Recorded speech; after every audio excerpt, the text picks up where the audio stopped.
जब इंसाफ की तमाम तर कोशिशें दम तोड़ चुकी थीं, सियासतदान जो हैं वो अपनी सियासत चमकाने में लगे हुए थे, जो सरकारी कर्मचारी हैं वो अपनी कुर्सियां बचाने में लगे हुए थे, ऐसे में वो निडर खातून जो है वो आवाज लगाती है कि सर मैं बताऊंगी जो कुछ हुआ था। और फिर उसकी गवाही जो है वो 9 मुतशद्दिद किस्म के ये जो पुलिस ऑफिसर्स थे इनकी सजाए मौत का बाहिस बनी इतने सालों के बाद। उस बाप बेटे को अगर इंसाफ मिला तो उसमें एक बहुत मजबूत कड़ी जो है वो ये कांस्टेबल लड़की थी जिसे हेड कांस्टेबल एस रेवती कहते हैं। चलिए आपको थोड़ी कहानी डिटेल से बताते हैं।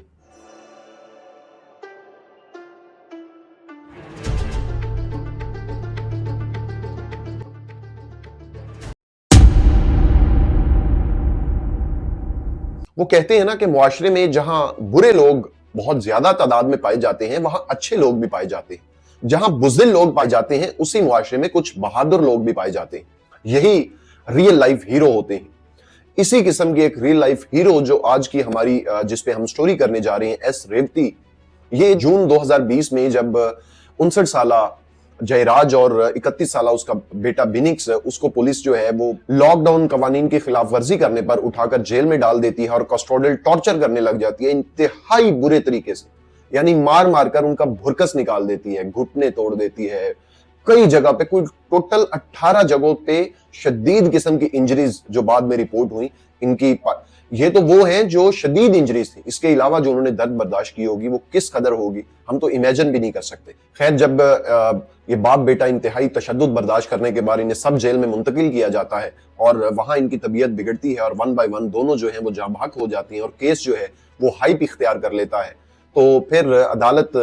जो है, अदालत के सामने ये मामला आता है। हाई कोर्ट की जो है तमिलनाडु की हाई कोर्ट वो जाती तौर पर सोमोटो लेते हुए इस केस को पकड़ती है, उठाती है और सीबीआई के हवाले करती है ताकि इसकी बारीक बीनी से और गैर जानिबदारियत के साथ इसकी जांच हो सके, और सीबीआई करती भी है। अब चूंकि उस सब सिनारियों में सतनकुलम के पुलिस स्टेशन के ये जो 10 पुलिस एहलकार थे, सरकारी कर्मचारी, जो है तो अवाम की खिदमत के लिए थे, लेकिन इन्होंने शायद अवाम को कीड़े मकोड़े समझ लिया था और इस कदर टॉर्चर करने के बाद जब हॉस्पिटल लेकर जाते हैं डॉक्टर से मेडिकल रिपोर्ट बनवाने के लिए, तो उन्हें अपनी सरकारी गाड़ी में ले जाने के बजाय एक प्राइवेट कार जो है इस चीज के लिए रिजर्व करते हैं ताकि उनके ब्लड सैंपल्स कल को कलेक्ट ना किए जा सकें। तो साथ ही जो रिपोर्ट बनवाते हैं उसमें एग्जामिन नहीं करवाते, बिल्कुल फिट डॉक्टर इन्हें डिक्लेयर कर देता है पुलिस की मिली भगत से, और हल्के फुल्के गिरने से कुछ चोट के निशान पड़े हैं, कोई हादसा है छोटा मोटा, इस किस्म की रिपोर्ट होती है। और उसके बाद मजिस्ट्रेट भी वो को जख्म चेक नहीं करता इन दोनों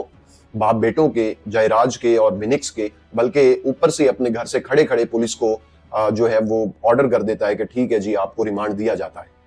अब पुलिस इन सब चीजों के चलते जब हर जगह से, बल्कि उनके अपने हाथों जब वो टॉर्चर कर रहे थे, बाप बेटे के अपने हाथों उनके कपड़े उतरवा कर अलीफ नंगा करके एक तो उन्हें अजियत दी गई, ज़हनी तौर पर, जिस्मानी तौर पर हर तरह से उन्हें तोड़ा गया, उनकी तजलील की गई, इंसानियत की तजलील की गई। तो दूसरी तरफ उन्हीं के कपड़ों से कहा गया कि अब ये अपने खून, गंदा खून साफ करो।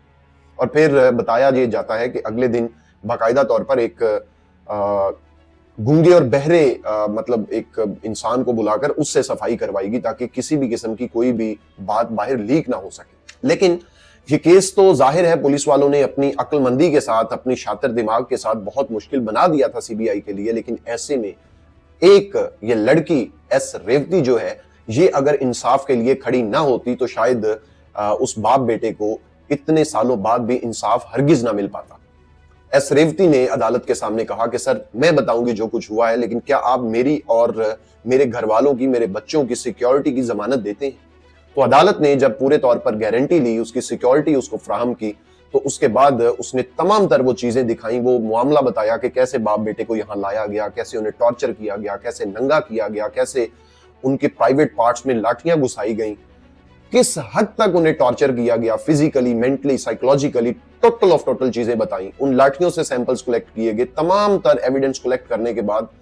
इसकी गवाही जब कलम बंद करवाने की, साइन करने की बारी आई, तो बहुत सारे कर्मचारियों ने अदालत के बाहर बाकायदा डराना धमकाना शुरू कर दिया। ना सिर्फ इस कांस्टेबल को, बल्कि इसके साथ ही एक दूसरी कांस्टेबल भी थी उन 10 पुलिस एहलकारों के साथ उसी पुलिस स्टेशन में, उसको भी फैमिली को मारने की धमकियां दी गई, उसे जान से मारने की, नौकरी से निकालने की, हर तरह से यानी उसे टॉर्चर किया गया। लेकिन अदालत के कॉन्फिडेंस देने पर उसने उस रिपोर्ट पर, उस अपने बयान पर साइन किए और उसके बाद तमाम तर मामलात जो है सीबीआई ने अपनी जो रिपोर्ट बनाई थी इन्वेस्टिगेशन की वो अदालत के सामने पेश की। तो इसके चलते अदालत ने फिर 6 साल के बाद अप्रैल 2026 में, यानी जून 2020 का ये केस था और अप्रैल 2026 में उन 10 में से 9 पुलिस जो कर्मी थे उन्हें सजाए मौत की अदालत सजा सुना देती है। लेकिन एक चूंकि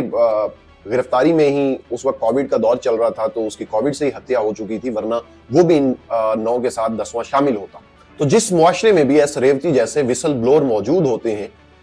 जुल्म के खिलाफ, नाइंसाफी के खिलाफ आवाज उठाने वाले, गवाही देने वाले, उस मुआशरे में इंसाफ कभी भी पूरे तौर पर दम नहीं तोड़ता। जहां बहादुर जजेस जो हैं इंसाफ करने वाले बैठे होते हैं, वहां भी ये सूरत हाल नहीं होती।